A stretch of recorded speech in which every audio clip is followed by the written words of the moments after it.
BJP যে কতটা বাংলা বিরোধী এটা আবার নতুন করে হাতে নাতে প্রমাণ করে দিল। কে প্রমাণ করলো?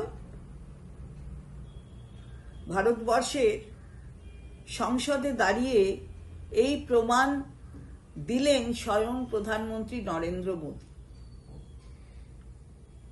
আসলে বাংলার মনীষীদের কলুষিত করা, তাদের নানা ভুলভাল নামে আখ্যায়িত করা, তাদের প্রতি অসম্মান দেখানো, এগুলো হচ্ছে প্রমাণ করে দেয় যে এরা বাংলার সংস্কৃতির সাথে কোনোভাবেই যুক্ত নয়, এরা বাংলা বিরোধী।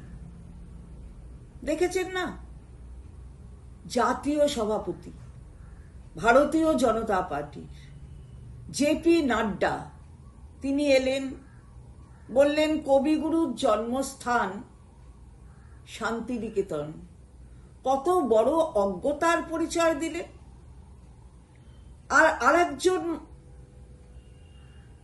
মন্ত্রী, কেন্দ্রীয় মন্ত্রী, তিনি আবার বাংলা থেকেই নির্বাচিত এবং এই বাংলায় এই রাজ্যের সভাপতিও বটে ভারতীয় জনতা পার্টির।